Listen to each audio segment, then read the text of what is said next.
Yo, what's up, aliens? AHEE here.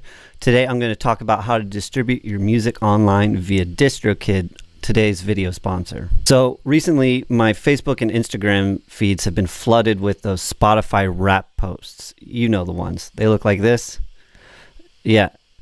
So on top of that, I've seen a lot of my producer friends also comment how they wish that they were on Spotify this year. And I have to say, in my own personal experience, I've really grown my Spotify numbers this year. I've gone from around 7,000 plays last year to around 272,000 plays this year. Pretty cool. 1 year growth. With that said, like in the spirit of all these tutorials I've been doing recently, I just really want to be able to help people. And so I'm really stoked that with today's sponsor, DistroKid, that I get to share a discount code with y'all. So check the link below for that. Get you guys on Spotify. And it's not just Spotify. You actually get on a lot of different platforms with DistroKid. iTunes, Apple Music, Pandora, Amazon, Google Play, Deezer, and now TikTok. Get those Gen Z views. I love memes. So some other great features about DistroKid is that they will automatically upload your music to new music stores as they get put up in the future. So you'll never be missing out.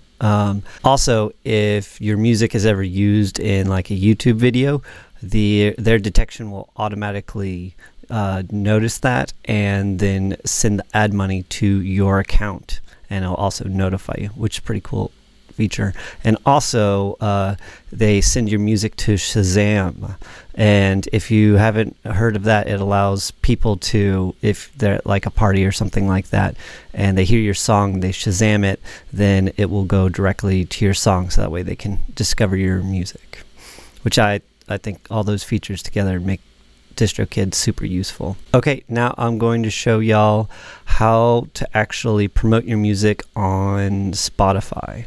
So once you've gone to artists.spotify.com, you can go to your profile, your account, and then you'll want to go up here in the top to music and then upcoming. So I've got 2 upcoming singles. You can see when they're coming out. And it says submit a song and to get heard by our editors, and this is the game that we want to play. So first off, Walking in the Stars is a single that is with David Starfire and Bossa, and it's a like a Walking in the Stars is a tribal house kind of tune. I'll show you all a little bit of it to get an idea.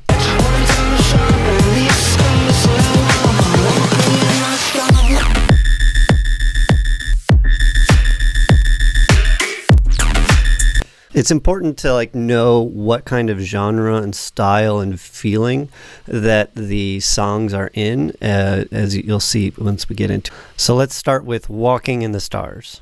All right, I'm going to select Dance Electronic. I'm going to select House, Down Tempo. Now you can choose up to 2 music cultures. I'm going to select Indigenous. It's based around like the Aztec star pools, which is the art. Very cool. They used to have these pools in front of the Aztec pyramids that instead of having to stare up into the sky, they could stare down and see the reflection of the stars. And thusly, they could walk in the stars, which I thought was a pretty cool idea for a song. So 2 moods as well. I'd say it's sort of sad and sexy. You can choose 2 song styles. I'd say none of these are really applicable to that song. The words are in English. It's not a cover. It's not a remix. It's not an instrumental. It was recorded in studio. All right, what instruments are in this song? All right, well, there's actually a harp in there, some synthesizers, tabla. Yeah. Now I'll hit next. So next on this page, you'll want to come down and just make sure that the city is correct from where you're based out of. And then they want to know a story behind the song and what inspired it and your plans for promoting it.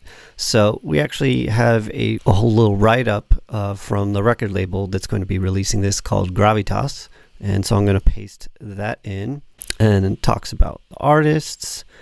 It talks about our traveling, our past experiences, and how we all came together. All right, let's hit next. Make sure everything looks good. Looks great. All right, and then from here we hit submit. And there we go. So another big thing with releasing music is that you want to do it consistently.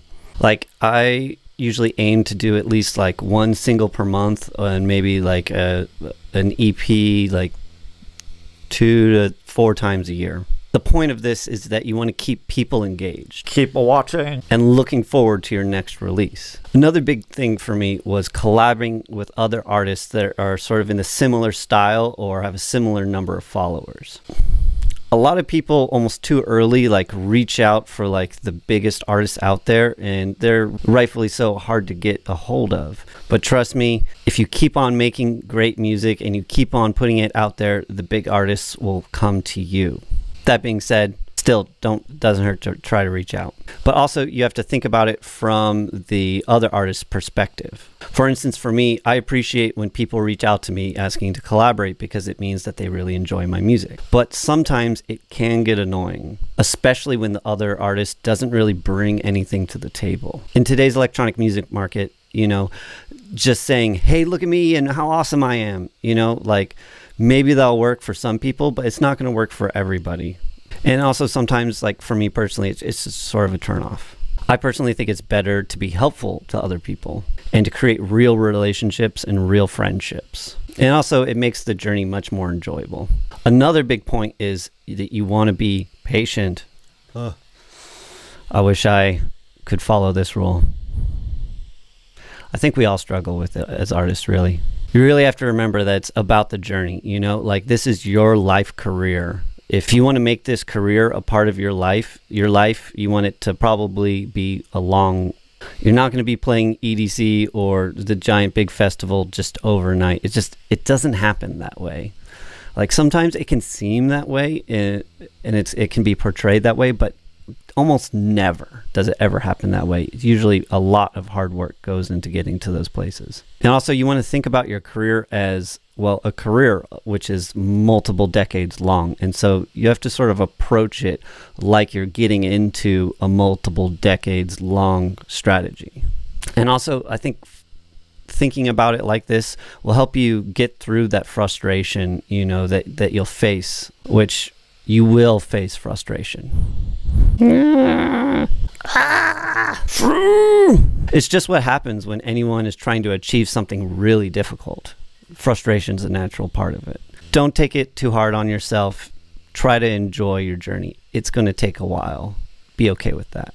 And once again, working with others will make this path easier. And it's not just about who you can get to help you. It's about how you can help each other.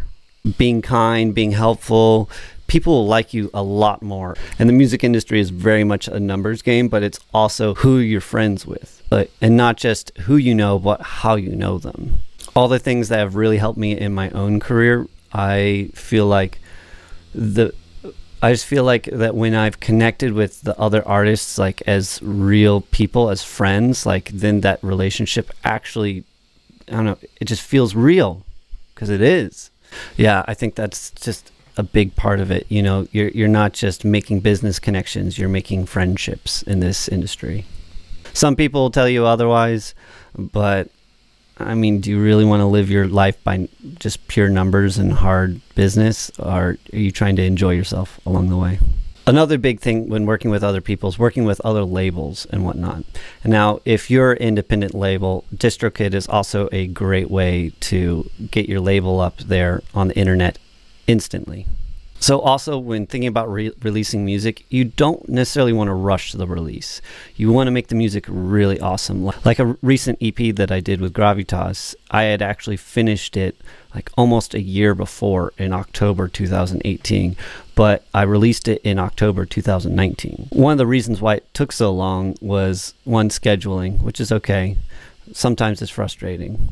But it ended up working out for the best because I kept on testing those tracks out live and then just editing away at them. So that way it was just like the exact moments that worked really well live is what ended up in the final track. Also, a big thing is getting your art right and your image. And this is something that I've struggled with personally over the years, and I've gotten a lot better at just like trying to define and refine my vision of like what my music act is. Also, it's really great with friends is that you can share each other's music, you know, and you don't want to just have friends that just say, oh, that song's great. You want friends that will actually constructively criticize your track and be like, hey, I think you could do this better or that better. Like, even at the bigger levels of artists, they still do that for each other all the time. You know, we're always constantly giving each other feedback, and I feel like it's important to do that with other people that like are in your similar levels of artistry, because you're going to be meeting new perspectives and ideas that you may not have thought before. Also, if you haven't already, check out all my other tutorials. I think it'll help y'all a lot with your mixes. It's helped me, like all the advice that I tell is advice that I've received that's helped me immensely. So thanks so much for watching. I hope you enjoyed. Please be sure to like and subscribe and hit the little bell notification for future videos. All right. Peace, aliens. You're a superstar.